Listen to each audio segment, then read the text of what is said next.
Come on, let's do it. Let's see who's bad, man. Come on, come! So you're really an 80s fan. Okay, Princess Buttercup, here's some more stuff for you. Stick around. It's I Love the 80s Strikes Back, and this is 1987 again. The flicks. Bye, boys. Have fun storming the castle. The fashions. The TV. Hey, how you doing? The tunes. A totally awesome year that gave us even more burning questions. Should anyone take parenting tips from Bob Saget? Don't be afraid to say no. Kids need limits. Just how fat were the Fat Boys? This was fat. And is there really anything wrong with stealing a baby? I love him so much. The answers to those questions were everybody's favorite hood ornament, Tawny Katane. Excuse me, there's an areola in the shot. Because you can't get enough 80s. Shut up, I said. Because you're still waiting for Beauty and the Beast to hook up. Admit it. This is 1987 Strikes Back.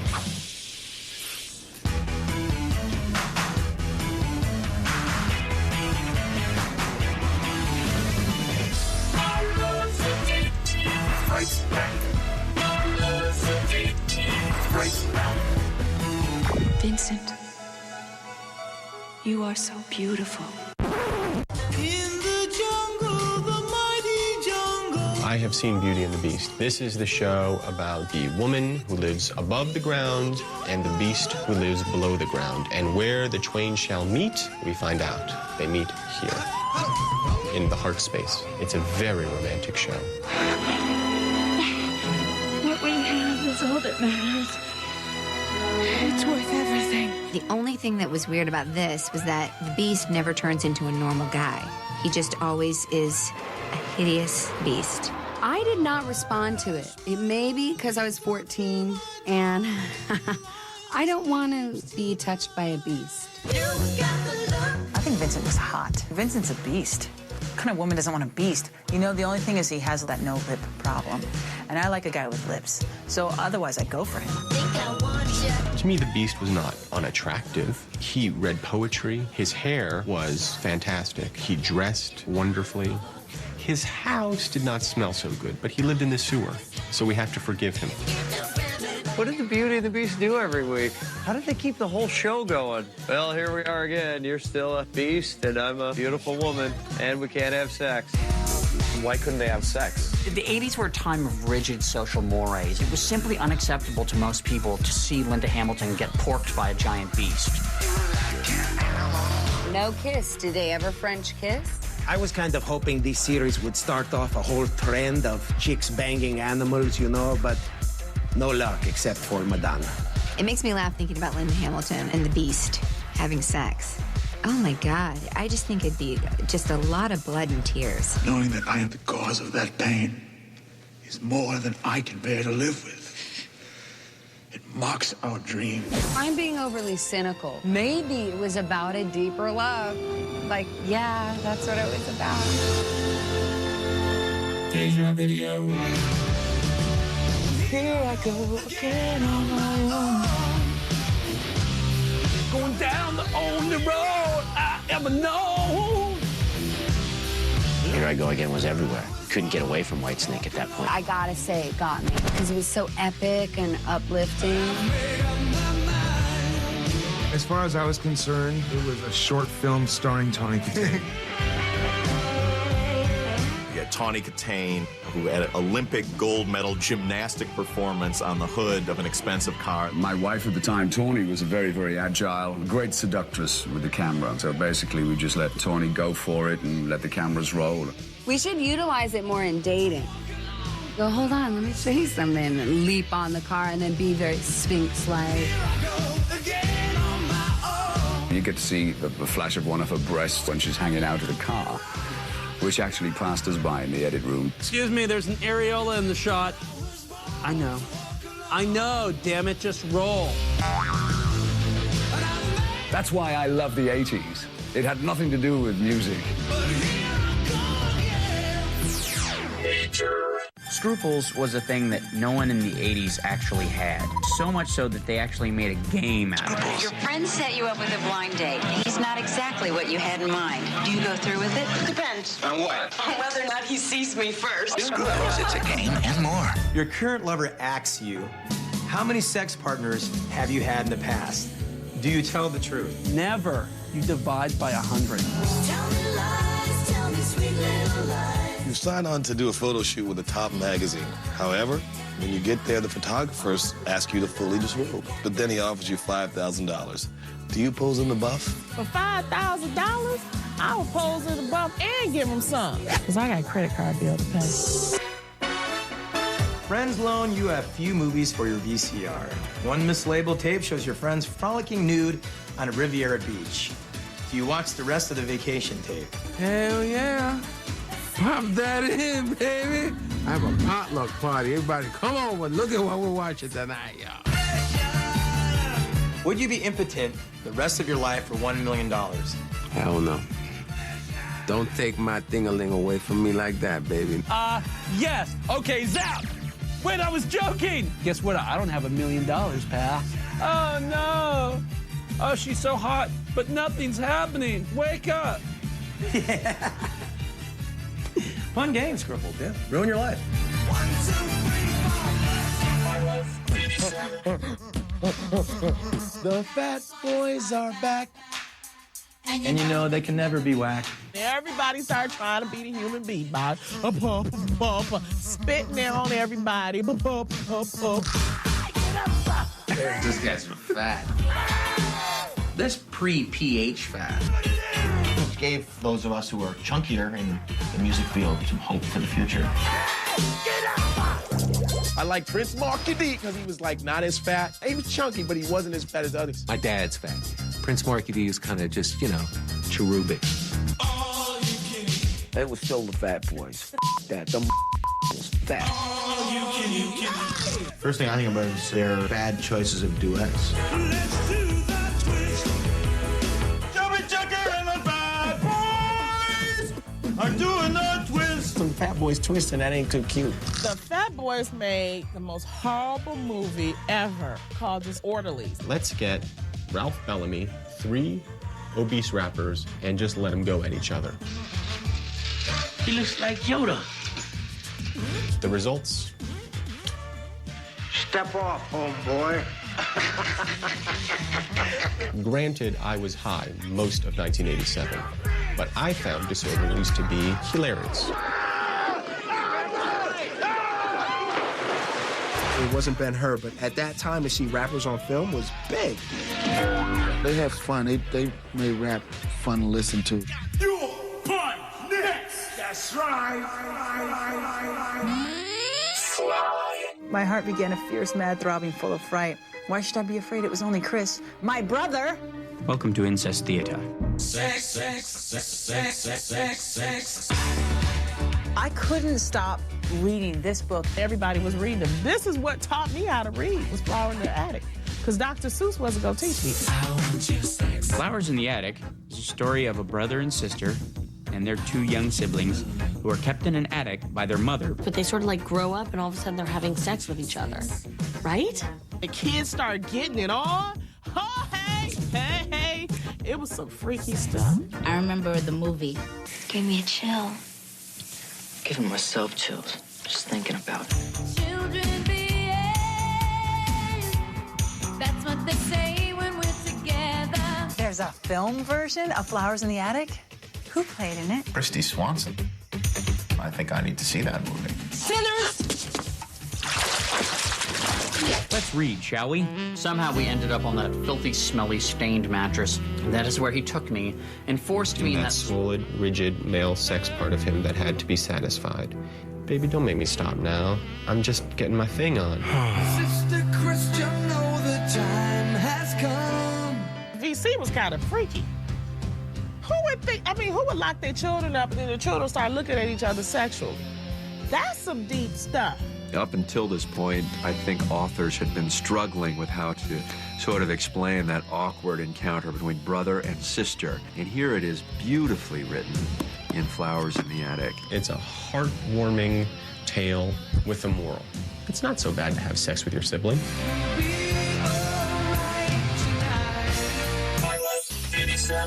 Coming up, Michael Jackson goes from bad to worse. Doing bad. You ain't bad. You ain't nothing. Plus, the real reason so many bloody movies came out in the 80s. Emotions are boring. Let's see some blown up. And which Thundercat turned you on? I've never been attracted to an animal except for Chitara. Next on I Love the 80s Strikes Back, 1987. And now for Donal Logue's unfinished thoughts on Scruples. Do I have an STD? Hey, none of your business, okay? You're just gonna have to trust me. No. My sexual history before I met you is none of your business. Yes, I did have sex with John Holmes.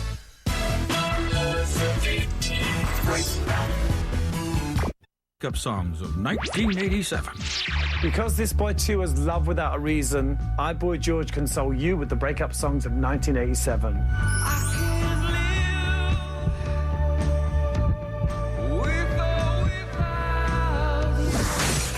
With or Without You by U2.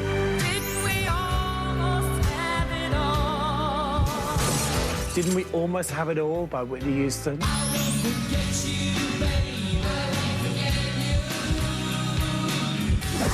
I Won't Forget You by Poison. The breakup songs of 87. Aren't you prepared to let go now?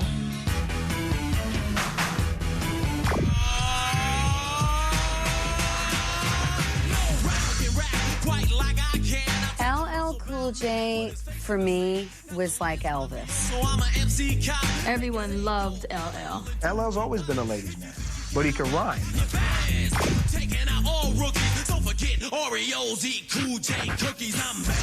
I'm notorious. I crush you like a jelly bean. I'm bad. And then he crushed the jelly bean. It was just really about him being the illest, and you just felt his energy. Unique, original. That's the only thing I can say about LL's style. The big, rope chains, the cut body. He'd have his Adidas, and he had a Kango. And that was really his trademark. I couldn't sport the Kango. I couldn't roll up the one side of my jeans. I stayed away from the LL Cool J look. Why did LL always wear hats? Is his head shape weird, or is he receding? Oh, slow down. Hold your horses. I mean, today you see he doesn't wear Kangos and he looks good, unless he had plastic surgery or something. But how can you, replace a head? He looked like he could rob you at the same time he comes out with, I need love. He came out with, I need love. I was like, what? When I'm alone in my room, sometimes I stare at the wall. And in the back of my mind, I hear my conscience call. Telling me I need a girl who's as sweet as a dove. For the first time in my life, I see I need love. Just showed that a rap ballad could actually happen. He's like, I'm gonna go a whole different way. I'm gonna rap about love. Drops made my eyes burn, because I said to myself, look what you've done to her. I would watch the video and get just really mad that it was not me in this video. Who is she? You don't even know her. You can scratch my back, we'll get cozy and huddle. I'll lay down my jacket so you can walk over a puddle. LL took it to a whole nother level. LL, you really touched me. I'm a true fan. I wear this for you. I love you. I love 87. A lot of Macho movies did come out in 1987. In 1987, there was a lot of really violent movies. Predator, RoboCop, and Over the Top. There's a very high body count in 1987. I want action tonight. Predator was cool. Very exciting film, starring future politicians Arnold Schwarzenegger. Stick around. Jesse Ventura. You're bleeding, man. I ain't got time to bleed. Predator is great because you have wonderful lines like, what the hell are you? They thought they had found the predator. He was a chameleon, so you couldn't really see him, but they just leveled the entire jungle. And when the creature laughs at the end. Stallone was the baddest good guy because he had so much to overcome. He's a tiny, tiny man, and yet a huge action hero. I'm through talking. Over the Top was about a truck driver who was trying to save his son, and he arm wrestled people. You gotta go to work. Did well in Japan. No one wants to watch people arm wrestle. Arm wrestling doesn't even make ESPN 3. Over the Top. We took the hat and turned it around and then put the finger in there. Me and my friends to try and get our lower lip to go all the way down our neck like Sylvester did it. Yeah. Fly arm wrestling. Tears were shed. RoboCop was the greatest.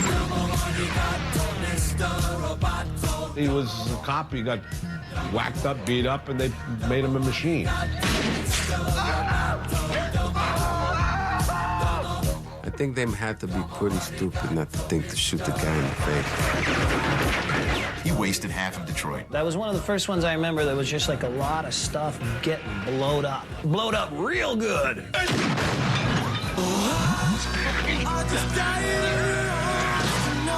That one guy had toxic waste dumped on him. He's all screwed up. He's like, help me. And the car comes and hits him. Oh, it was just, that's gross. Rewind that. Let's see it again. There were a lot of violent movies in '87 because people were sick and tired of human emotion. And who can blame them? Emotions are boring. Let's see some blown up.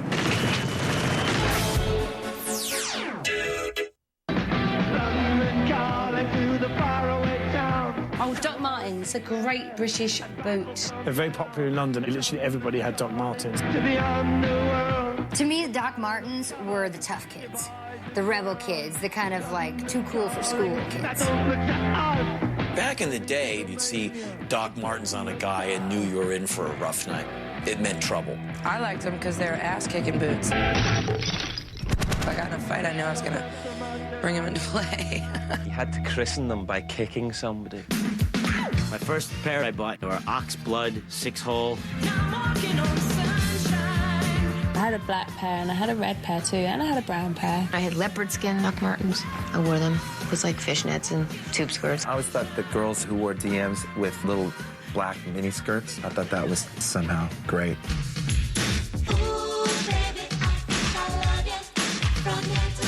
I used to put like yellow laces in mine or red laces. If you're wearing red shoelaces, you were a skinhead, but you weren't a Nazi skinhead. If you're wearing white shoelaces, you liked the white people. I had the ladybug shoelaces, and it meant I like ladybugs. Doc Martens made me feel cool.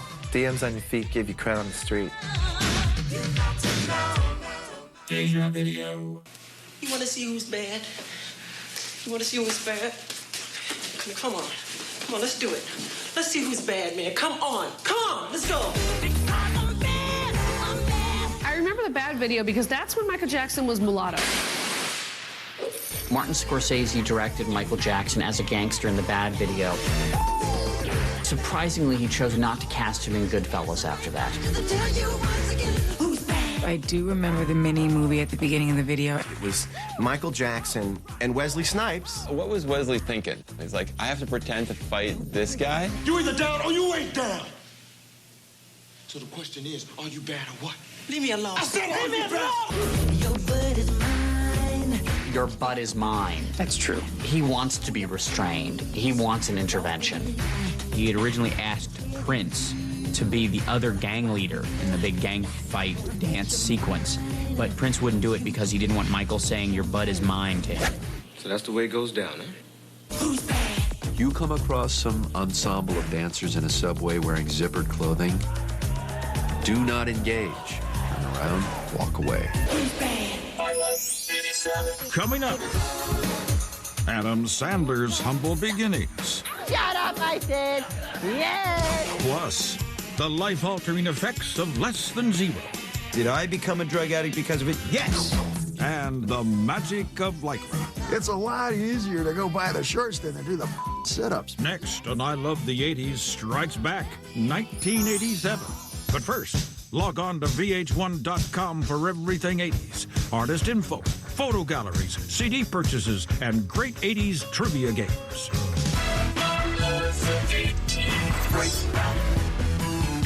Hip-hop jam of 1987. As we go, a little something like this. Hit it. What's up, y'all? This is Doug E. Fresh, feeling good being here with you right now. The record that changed the game was Push It by Salt-n-Pepa with Spinderella. Push it real good. The hip-hop classic of 1987.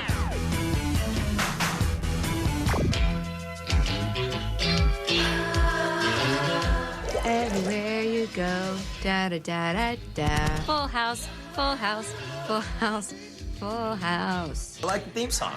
Brought me right in.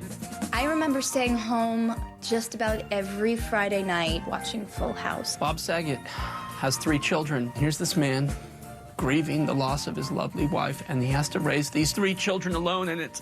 Wait a minute. Hey, let's see some smiles. Everything is going to work out super great. He doesn't have to raise them alone, because we got ourselves a full house. Your Uncle Jesse's moving in. My best friend Joey is moving in. In the late 80s, moms were out. It was all about dads. I liked Bob Saget. He was Danny Tanner, father. Get down, and I don't mean get funky. Uncle Jesse's here. Uncle Jesse! We got Johnny Stamos. Woo! He's teaching these kids how to rock out. Long hair, but clean and in control. You know what I'm saying? Have mercy. All right, Limbo. I always remember the silly Uncle Joey. The funny guy annoyed the out of me. I was like, you're not funny and you're not good looking. Why are you here? I am Mary Kay and Ashley. The episodes where Ashley played Michelle, I just couldn't bear to watch. You could just feel her trying too hard, whereas Mary Kay just slipped right into the role. I find those 2 little monkeys. Who knew that those 2 were going to grow up to be so hot? Nobody bet on the right pony with that one. Back then, they looked like Monchi-Chis. Monchi-Chi, Monchi-Chi. Hello, we're the twins who will soon make $258 million selling to other kids around the world. There's always some life lesson to be learned. Both you guys, you gotta remember, don't be afraid to say no. Kids need limits. You go, like they're hugging Dad, and they've helped out Uncle Joey and Uncle Jesse. It all just feels good. It just feels right. Ready? Aim. Less Than Zero, where a preppy college kid comes back to his hometown and finds all of his friends in drug-induced stupor. This is a movie that warned of the perils of drug use, but ultimately made me desperately want to try drugs.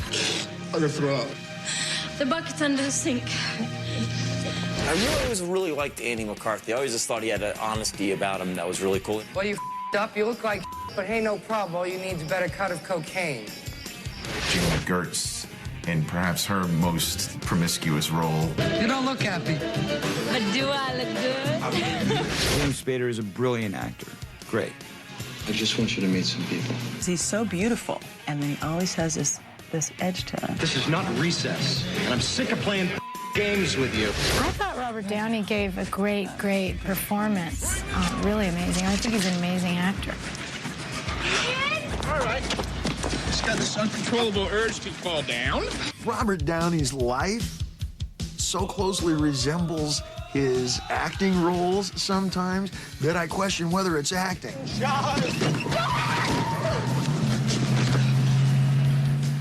I become a drug addict because of it? Yes. I blame Less Than Zero.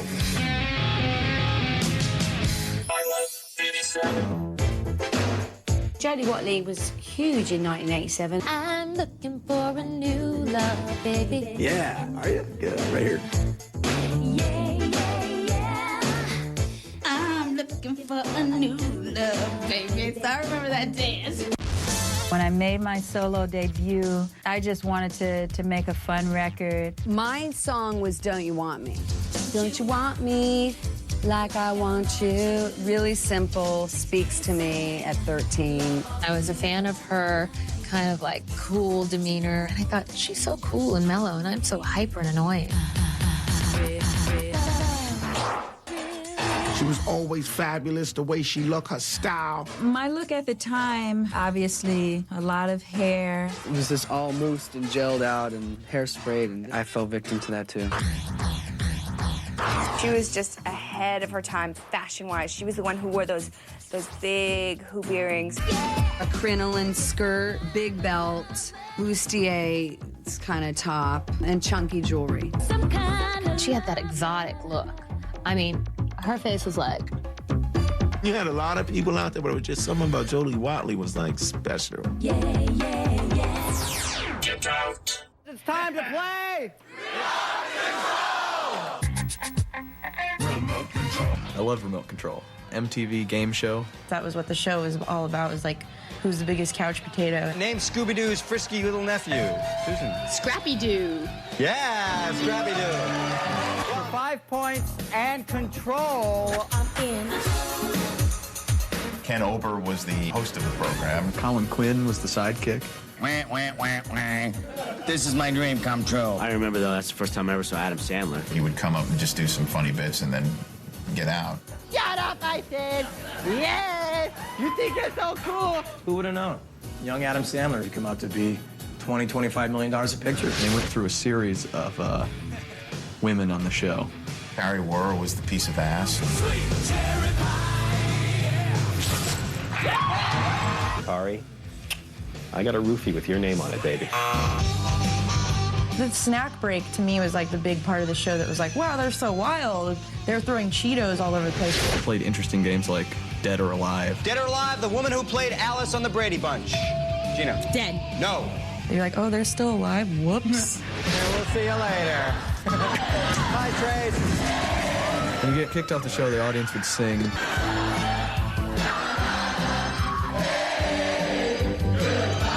The final bonus round is when you had to name 9 music videos just by looking at them. 8, Whitesnake. 8, correct. And I don't think I ever saw anybody win once. Number 7, Motley Crue. Time is up. That was a fun show. Thanks for playing Remote Control. Bye. Oh gosh, Lycra running shorts, another terrible fashion craze from the 80s. Like biker shorts? Like the tight deals? Unless you are actually on a bicycle, you should not be wearing any type of shorts like that. There was a phase of Lycra shorts as regular clothes. That's weird. It's a lot easier to go buy the shorts than to do the sit-ups. Why do you wear tight shorts if you're not going to be exercising? If you're barbecuing, you don't have to worry about your hamstrings. I had a lot of Lycra. I was a big aerobics guy in the 80s. It was all about Lycra. Ugh. I had a pair of black Lycra running shorts. I will admit to that, yes. Today, everybody still wears Lycra bicycle shorts, especially with Lance Armstrong leading the way. And everybody wants to be known as being hip, young, sexy, and cool, especially fat people. Awesome. Thunder. Thundercats. I just want to be like, Hanson. I do remember Thundercats because I was living in a dorm with a real pothead back then. Just need a little nap. Thundercats was kind of like the Marvel Comics over-sexualized superheroes meets the cat people. Untie us at once. I loved Lionel's muscles. He was hot. Lionel had protruding arms. I think he was like the McGuire of that time, right? Panthro was my favorite. Panthro? He was the blackest one. The real one. I swore I was the cheetah girl. I've never been attracted to an animal except for Chitara. Imagine what would happen if one of us really did turn bad. She had a banging shape. She was like bronzy. Each of the Thundercats had a different personality. She was actually their personal trainer. And 2 more, and 3 more, and 4 more. I think the breast, I think the voluptuous body that she had actually did give you a little excitement if you're a pervert. If all animals were like Chitara, I don't know if I would have a problem with bestiality. It's kind of creepy around here.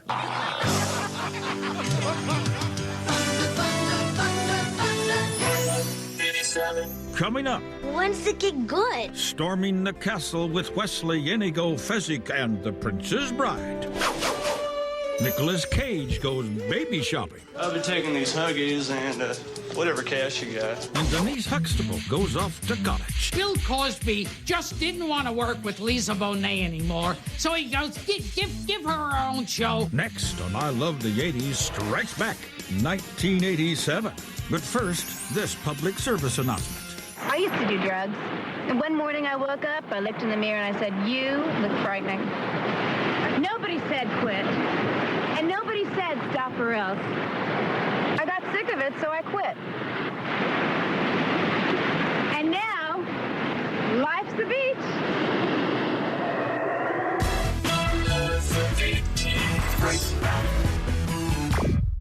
Nerds of 1987. What's happening, hot stuff? Getty Watanabe here, bringing you the Nerds of 1987. Revenge of the Nerds 2. Nerds are back for more. Bud Bundy, horny nerd with a very hot sister. And Gilbert Gottfried, the greedy nerd. The Nerds of 1987. Trust me, the donger knows. I think I got the best one. Raising Arizona was like this bright beacon of light in 1987. You had these kind of goofball movies like Short Circuit, and then Raising Arizona was so weird in so many ways. It really stuck with you. One of the greatest comedies around. Coen Brothers, Nick Cage, Holly Hunter. It was just had so many great imagery. I love the desert and all the white trash kind of aspect of it. What's the matter, Ed? My finance left me. Holly Hunter is the police officer, and she falls in love with him. I'm walking in here on my knees, Ed. A free man proposing. That occurred. She's barren, and there's a local family, a furniture salesman who's just had quintuplets. So they take Nathan Jr. I love him so much. They need diapers for the baby, so he goes into the convenience store to rob it. Hey, you got a penny on your head. Just drive fast. One of the greatest chase scenes of all time, when he's getting diapers. And Nick Cage, like, goes through the house and up through the window and through the walls. And he ends up picking up the diapers right at the end. Because the baby likes to feel fresh. We all do. That scene where John Goodman and whoever the other guy is tunnel out of the prison when they emerge.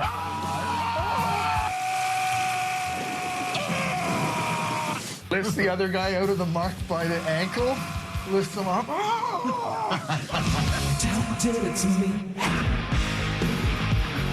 Has a great performance by Tex Cobb. He plays the bad guy. There's this guy who shoots lizards on the rock and just this motorcycle raging in. It was so epic. It was brilliant in every single respect. It's great when you go back and watch a movie like Raising Arizona and it's just immaculate and so hilarious and perfect. Deja video. My name is Luka. I live on the second floor. When you first listen to it, you're just singing along, and this is nice, you know, because she's got a gorgeous voice, and it's just a great song. It's a great melody. And then you actually listen to the lyrics, and you're like, oh, well, that's a bouncy song about child abuse. Do you cry? Well, you know, when you think about it, the music didn't really match the story, did it? Hey, what kind of beat should we put with this song about abuse? And then it's like, da da da da da. It's all upbeat and sassy. Just don't argue anymore. He's upstairs and he's alone and he's being abused. It's so sad. It really brings the room down. Suzanne Vega is the criminal here. She's singing about Luka's crisis rather than calling Child Protective Services. Here's the thing, Suzanne. Put down the guitar, pick up the phone, make a phone call. Someone's getting smacked around upstairs. Suzanne Vega proved to the world, I can write a song about child abuse, and you'll like it. It's a different world where you come from. It was like the hip-hopper version of The Cosby Show. Heck yeah, I remember A Different World. That was hot. Oh, Anthony Sextable. Bill Cosby just didn't want to work with Lisa Bonet anymore, so he goes, give her own show. It was Bill Cosby saying to Lisa Bonet, I'm going to make you a star. And Lisa Bonet blowing that. Before you go, can you just do me one little favor? What? Take me with you! I couldn't believe that Lisa Bonet left A Different World after only one season. And then we had to follow the other roommates. Whitley. Oh my gosh. I loved Whitley. She made the show for me. Whitley, you know, she was a fox. She was such a snob. Denise! Whitley, welcome back. Different World was about Dwayne Wayne falling in love with this Southern belle that he never was going to get until the end of the season before they went to syndication. Hey, my name's Dwayne Wayne. You know, for you to be sitting here all alone like this, it pains me. Why are you all alone? Oh, shut up and let's dance. I think Dwayne Wayne was too corny for her. She needed a real man. I need a man here. I definitely had a crush on Dwayne. He was hot. He had style. Would you believe that I actually wore the Dwayne Wayne glasses? I did. Oh, God, what a cornball. There is a God. The show turned out to be a great success. And years went by where we're still entertained by it to this day.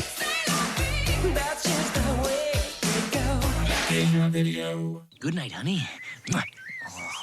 Sweet dreams, dear.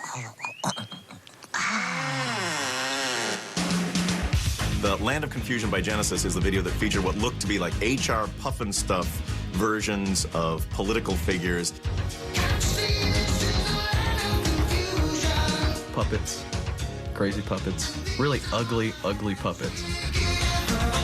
This was a profound video for Reagan and Gorbachev, because before this video, they didn't know who Genesis was. Apparently there was some deep message about peace at the core of it.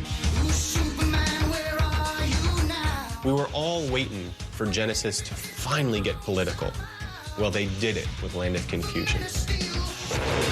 Anyone involved in politics knows how seriously people take protesters who use puppets to make a point. Did Genesis change the world? Is the Berlin Wall still standing? Is Ceausescu still in office? I don't think so. Saddam Hussein? See you later. Why? Phil Collins. Phil Collins. Hi, I'm Steve Guttenberg. Guttenberg! Yeah, the 80s Guttenberg mania. Guttenberg was sexy. He was the rage.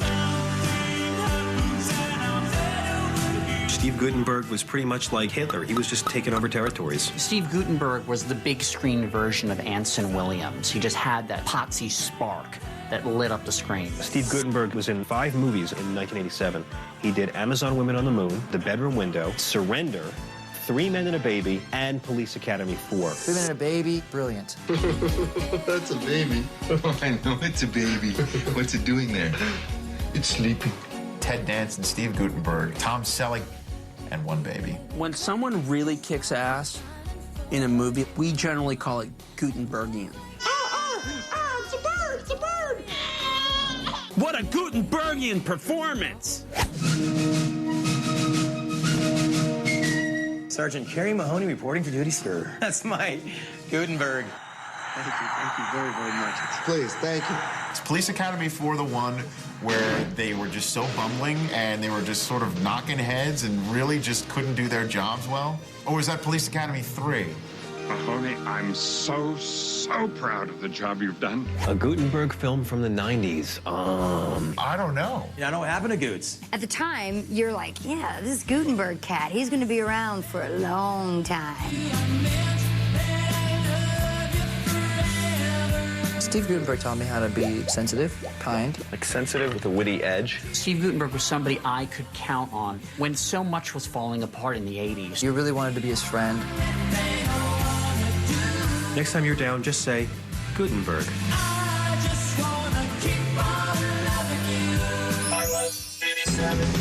Coming up, the words every woman wants to hear. As you wish. As you wish. Lessons in dysfunctional relationships from The Princess Bride. Next on I Love the 80s Strikes Back, 1987. But first, the What the moment of 1987? In 1987, Vanna White's autobiography was a bestseller. In it, she recalled once smoking pot and then eating an entire meatloaf. I think we'd all like to live in a world where the worst thing you can do on drugs is eat a lot of meatloaf. Hey, Vanna, what the